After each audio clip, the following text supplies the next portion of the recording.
Je vais vous partager les 10 clés pour débloquer votre cerveau rapide. Voici les 10 choses prouvées pour vous rendre plus rapide, intelligent et meilleur afin d'optimiser la santé de votre cerveau et votre forme physique. Et maintenant, tout ce que je vais dire, personne ne va le contester. C'est ça, ils vont dire oui, bien sûr, mais le bon sens n'est pas toujours une pratique courante. Donc, je vais demander aux personnes qui regardent ceci de s'évaluer de 0 à 10. À quel point je m'en sors bien dans ce domaine, par exemple en ce qui concerne mon alimentation ou mon exercice ou autre chose. Et puis, vous remarquerez que tout le monde veut savoir quelle est la pilule magique, mais il n'y a pas de pilule magique pour la mémoire. Il y a des processus magiques pour la mémoire, n'est-ce pas? Si on veut savoir la solution miracle, vous devez faire toutes ces choses parce que c'est ce qui entre dans le point focal, c'est-à-dire la règle des 80-20, les 20% qui vous donnent 80% des résultats et des récompenses. Alors, très rapidement, les 10 clés pour débloquer votre cerveau rapide. Première chose est de bien nourrir le cerveau. Une bonne nourriture pour le cerveau parce que vous êtes ce que vous mangez. Ce que vous mangez compte, surtout, pour votre matière grise. Il y a certains aliments qui sont bons pour votre cerveau et vous mangez la plupart de ces aliments déjà. C'est vous êtes myrtilless. Ouais, tout comme les myrtilles, je les appelle des baies pour le cerveau et les avocats et les bonnes graisses et tous ces aliments. Donc il y en a 10 que je recommande.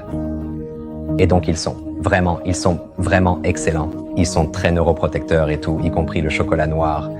Donc le chocolat noir, ce qui est bon pour votre humeur, est généralement bon pour votre esprit. Une bonne alimentation pour le cerveau est donc évaluez-vous de 0 à 10. Quelle est la qualité de l'alimentation? Corps. Le numéro 2, c'est de tuer les fourmis. Des pensées négatives automatiques, votre dialogue intérieur. Et alors, je recommanderais noter 0 à 10. Comment se sentir? Comment? Ça va pour vous? Et pas seulement ça, mais vous savez peut-être le faire un peu plus rapidement. Purifier. Nous purifions la nourriture et consommons. Mais qu'en est-il des pensées que nous mettons dans notre corps? Vous êtes sur le point de passer 30 jours sans pensée négative, un jour, ou ne pas se plaindre ou quelque chose comme ça. D'accord, pas de plainte du tout. Parce que c'est juste, encore une fois, les gens deviennent tellement accros à ces choses, comme se plaindre. Et peu importe ce que vous répétez, vous êtes littéralement en train de reprogrammer votre cerveau pour en obtenir plus. Ce n'est pas la loi de l'attraction. Il y a une loi de l'action qui est en jeu qui le rend possible, parce que tout comportement est guidé par des croyances. Et donc, vous êtes en train de reprogrammer votre cerveau pour vraiment répéter ces choses. C'est pourquoi ils disent que la personne craintive meurt 1000 fois, comme un lâche meurt 1000 fois dans son esprit, vous savez. Et une personne qui n'est pas lâche, une personne courageuse, ne meurt qu'une seule fois. Parce qu'à chaque fois que vous répétez « j'ai peur de parler en public », vous le faites encore. Non seulement vous ressentez la peur à chaque fois, parce que votre imagination, votre esprit ne sait pas faire la différence entre ce que vous imaginez et ce réel, littéralement. Si vous deviez mettre un dispositif de détection cérébrale, les mêmes parties de votre cerveau s'illumineraient que si un chien entrait. Vous voyez votre cerveau brille, et si vous imaginez ce chien entrer, les mêmes parties de votre cerveau s'illumineront. Donc l'esprit ne sait pas faire la différence. C'est l'outil le plus puissant que vous ayez, c'est votre imagination. Vous savez, nos pensées sont des choses, et c'est, vous savez, activer notre imagination. Donc, vous savez, ne le faites pas pour répéter vos peurs et les choses négatives, n'est-ce pas? Ayez seulement des pensées sur les choses que vous voulez vraiment voir se réaliser. Troisième chose, c'est l'exercice. Les gens, nous savons. Numéro 4, les nutriments pour le cerveau. Les oméga 3, le DHA, le ginkgo biloba, la vitamine B, B12.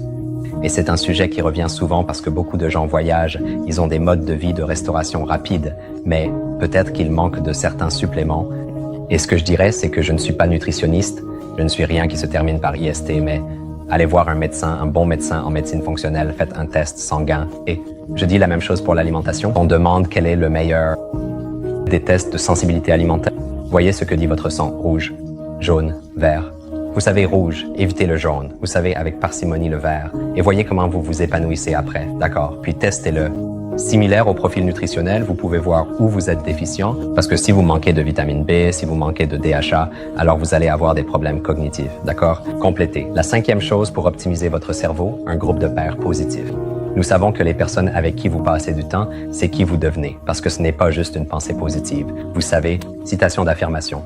Littéralement, vous avez des neurones miroirs et vos neurones miroirs dans votre système nerveux, c'est quand vous pouvez regarder un sport ou un film, vous pouvez partager leurs émotions. Test quoi? Où vous avez de l'empathie pour les autres. On imite toujours les gens, n'est-ce pas? Et donc, les personnes avec qui vous passez du temps, c'est qui vous devenez. Parce que vous imitez leurs habitudes, leurs comportements, leurs schémas de pensée et tout. On dit que vous êtes en moyenne des 5 personnes avec qui vous passez le plus de temps. Si vous êtes entouré de 9 personnes fauchées, vous allez être le 10e, n'est-ce pas? Vous entendez ces choses tout le temps. Mais ce n'est pas juste vos réseaux biologiques ou vos réseaux neurologiques. Analysez vos réseaux sociaux, d'accord? Parce que le fait de fumer ou non a moins à voir avec vos réseaux neurologiques et plus à voir avec le fait que le ou les amis de vos amis fument, ce qui va avoir plus d'influence. La 6e chose pour votre cerveau, c'est un environnement propre. Un environnement propre est bon pour votre cerveau. À un niveau anecdotique, quand vous nettoyez votre bureau ou votre ordinateur, vous avez une clarté d'esprit, mais je ne veux pas dire seulement ça. Je veux dire de l'air pur, de l'eau propre, parce qu'il y a beaucoup de polluants qui ne sont pas bons pour votre cognition, n'est-ce pas? Donc de là, nous avons le numéro 7, le sommeil. C'est un point important pour Jean. Le sommeil est important pour votre cerveau pour 3 raisons. Ou vous, consolidez la mémoire en long terme. Tout le monde qui a veillé toute la nuit à l'université, ça vous a fait du mal parce que vous avez besoin de ce sommeil. Numéro 2, éliminez la plaque causant des problèmes de vieillissement cérébral. Et c'est ce que les dernières recherches disent dans ce qui concerne le développement de la démence et autres. Et la 3e raison, c'est parce que quand vous rêvez, et voici la chose, qu'est-ce que ça a à voir avec quoi que ce soit, Jim? C'est comme vous ne savez pas combien d'idées incroyables, d'inventions, de littérature, d'œuvres d'art sont venues dans des états de rêve. Savais-tu ça? Comme je l'ai mentionné, Mary Shelley ici à Londres, Frankenstein lui est venu dans un rêve. Vous savez, Paul McCartney a eu l'idée de Yesterday dans son rêve. Vous savez, comme un chimiste a inventé le tableau périodique dans son rêve, Elias Howe a créé la machine à coudre dans son rêve, n'est-ce pas? Alors, de quoi rêves-tu tard dans la nuit? Parce que lorsque vous travaillez toute la journée et que vous apprenez toute la journée, votre cerveau ne s'éteint pas la nuit. La nuit, il est plus actif. Jean ne réalise pas. Vous pensez que ça ne se passe pas? En fait, il est plus actif et il trouve des solutions et il intègre des choses sous forme de rêve. Numéro 8, la protection du cerveau. Ce qui veut dire que, tu sais, comme je travaille avec d'athlètes, les commotions cérébrales sont un gros problème. Ouais, c'est ça, tu sais. Et j'ai eu un certain nombre de TCC, tu sais, des traumatismes crâniens. Mais ce n'est pas tout, tu sais, j'ai fait tout un épisode sur les champs électromagnétiques. Les gens ne réalisent pas ça. Comme nos appareils intelligents, comme nos cerveaux, n'ont pas vraiment évolué pour avoir toute cette électricité juste à côté de nos cerveaux. Tu sais, et j'ai lu récemment que 90% des enfants dorment avec leur téléphone sous leurs oreillers. Je veux dire, qui sait quel effet ça a? Mieux vaut l'éviter, protège ton cerveau, porte un casque. Et enfin, 9 et 10. 9e, la clé pour garder ton cerveau en vie, c'est les nouvelles apprentissages, non. La neurogenèse. La neuroplasticité signifie neurogenèse. Tu pourrais créer des neurones à mort. La science n'a pensé la neuroplasticité signifie que tu pourrais créer de nouvelles connexions.